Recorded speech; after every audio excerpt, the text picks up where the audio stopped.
Picture this. You wake up, look at your phone, and Bitcoin's at $1 million. Every time the government borrows another trillion, every failed bond auction, every time Congress adds to the debt, more pressure builds up in the system. Behind the scenes, trillions in new money are getting ready to move. By 2028, now listen to this, central banks and governments are expected to inject nearly $9 trillion into the global financial system. It's based on current projections for ongoing money printing, government stimulus, and economic rescue efforts. That scale of liquidity won't sit still. It moves into assets that can't be inflated away. Bitcoin is one of those assets that can't be printed or manipulated. It's the only multi-trillion-dollar asset with a fixed supply, and the market is starting to wake up to that. Today, I'm breaking down the key events and data that's leading to $1 million Bitcoin. The evidence is building, and anyone paying attention can see the path. Let's get into it. But before we do, I just quickly want to talk about a couple things that I'm paying attention to right now. As you can see, we have a little bit of a pullback. Bitcoin at 104,675. It touched about 103 earlier. We've talked about this, right? We talked about it on the Golden Cross, how we could see a 10% pullback all the way down to 98 to 101, 102, 103. And I just want to show you guys a couple things I'm looking at here carefully. So I told you before that the CME basis trade, the futures trade, is something that we're watching closely. And you can see over here, I'm on a 1 month time horizon, and you can see that the other day, 2 days ago, we were at 9.6% on this basis premium. And now we've dropped down to 8%. If this continues to fall past 7%, then we need to start being concerned and open our eyes. If you guys want to follow this in real time yourself, go to velo.xyz/tradfi. And you can see also here, the CME open interest futures is dropping down a little bit too. Now, this could be due to a couple things. Likely, there was a lot of anticipation around the Bitcoin Vegas event that we're here at. And there was no huge news like the strategic reserve is adding and buying Bitcoin right now or something like that, that I think a lot of us maybe anticipated or hoped to see. So that was a bit of a disappointment. And of course, people were speculating that maybe something like this might happen. They bought in before the conference. The conference didn't have any huge, immediate things that took action. A lot of stuff that we're going to get in today. Today's show is all about what happened and why we're looking at all these big announcements that were discussed that give us a glimpse into the future. But because there was nothing immediate to act on, maybe we're seeing a little bit of sell-off because of that. Maybe it's because we crossed the Golden Cross and we say that, we've talked about how that happens after this happens. You tend to see this 10 to 15% pullback. It's pretty normal. But we're going to be watching this closely, this CME futures basis trade. And another thing too that we saw yesterday that is a little bit just to pay attention to is this negative outflow. The first time in about 2 weeks that we saw this. BlackRock still continued to pull in $125 million, but we had a net outflow of $346 million. This could be this basis trade unwinding. It could be a sell the news event, which we saw. Now let's get back into all the bullish news events that we had over the conference and why we think $1 million Bitcoin might be sooner than you think. The roadmap to $1 million Bitcoin boils down to simple math. It's built on a clear set of triggers laid out by Arthur Hayes at the 2025 Bitcoin conference. In his speech, Arthur explained the specific policy levers the US government could pull to inject trillions of dollars into the market in the next few years. If you want the full breakdown, I recommend that you watch this presentation. I'll link it in the description below. But here's how the mechanisms work. First, there's growing talk in Washington about ending tax exemptions for foreign investors who buy US treasuries. Right now, foreign buyers are mostly shielded from taxes, which help keep demand for US government debt.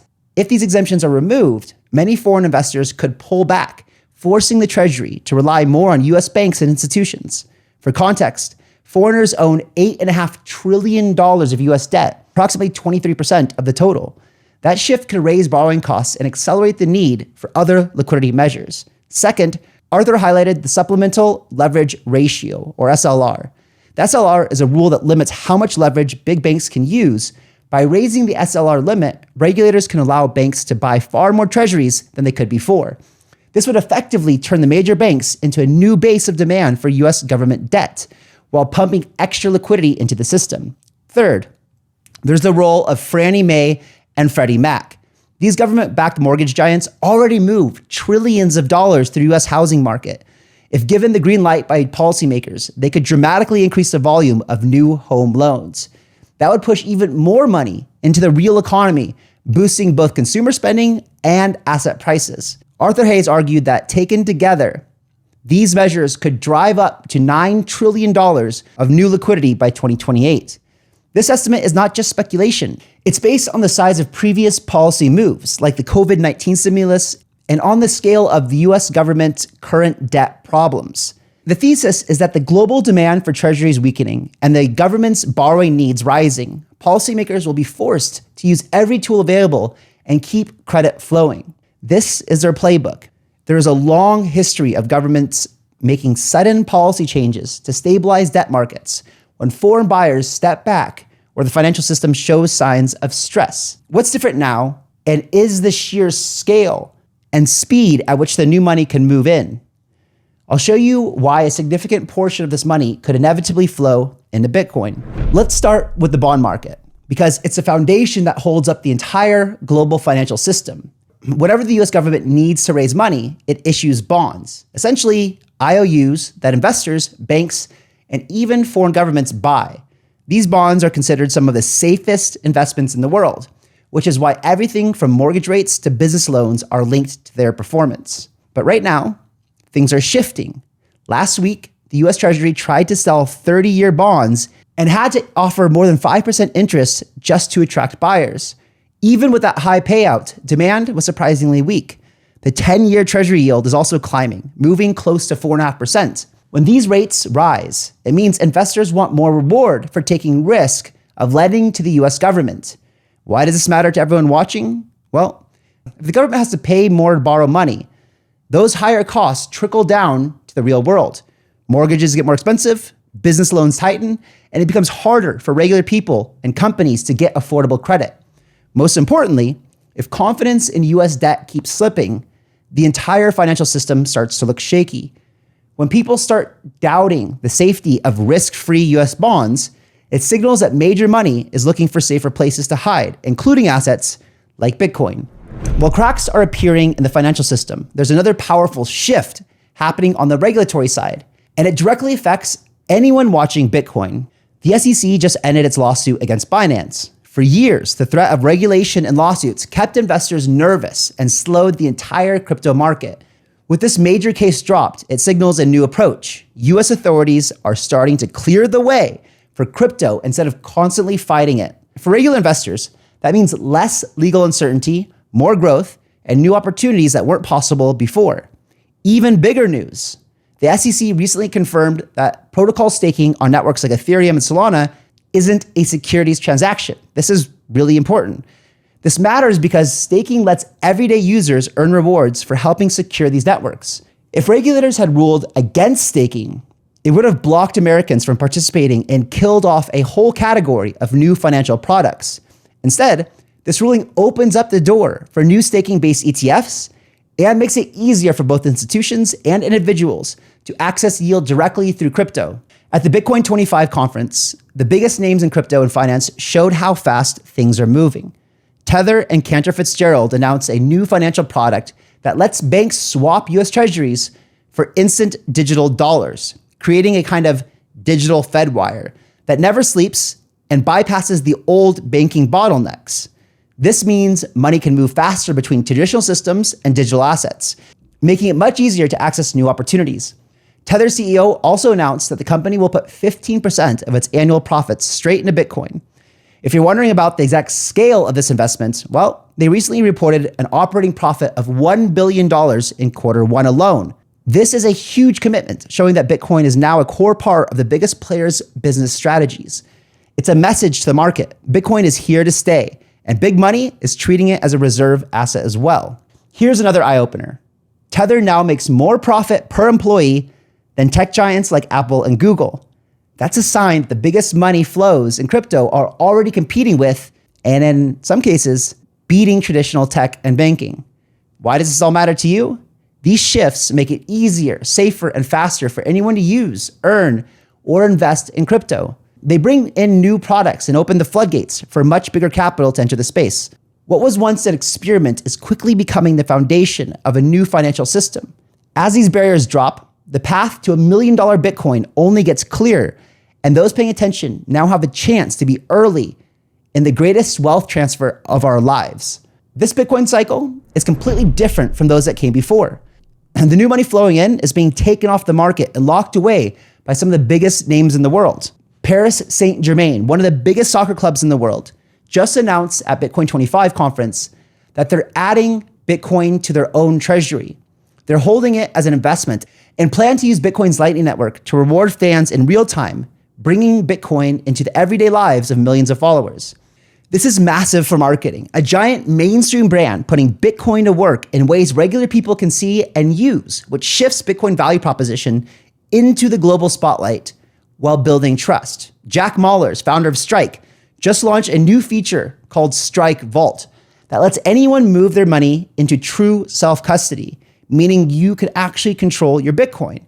Even bigger, Strike makes it possible to send money across borders instantly using Bitcoin's rails, making remittance cheaper and faster for families everywhere. On top of that, Strike now lets users borrow against their Bitcoin instead of selling it. This gives people the ability to loan against their Bitcoin and use that cash to live off, which encourages long-term holding and takes pressure off the markets to sell. If you guys know me, this is how I've used my Bitcoin for years and years and years, is borrowing against it, and the price has always gone up in the long run. Panels at the conference also showed that corporate treasuries are now running strategies aiming for Bitcoin yield up to 12% a year. In simple terms, companies are locking up their Bitcoin, pulling it out of circulation, and earning steady returns, treating it as a long-term strategic asset. Michael Saylor's strategy, already the biggest corporate holder of Bitcoin, announced that they're aiming for 1 million Bitcoin on their balance sheet in the next 8 years. They're using profits from new technology ventures like AI to buy more Bitcoin, no matter what the market does. Bitcoin has now moved beyond just companies and investors. The conversation is shifting to the highest levels of power, governments and the people who set the rules for money around the world. This is a turning point for Bitcoin's story. One of the biggest headlines came from the United Kingdom. Nigel Farage, a top British politician and leading candidate for prime minister, announced a proposal for the UK to create a national Bitcoin reserve. This plan would also lower taxes on digital assets and prevent banks from unfairly closing accounts just because someone uses Bitcoin. I know all about this.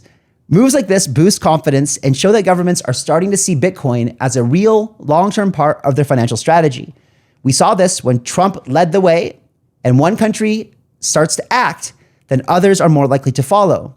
This shift is happening everywhere. At the Bitcoin 2025 conference, leaders on Bretton Woods 2.0 panel talked about something we've never seen before: the world's first politically neutral financial framework.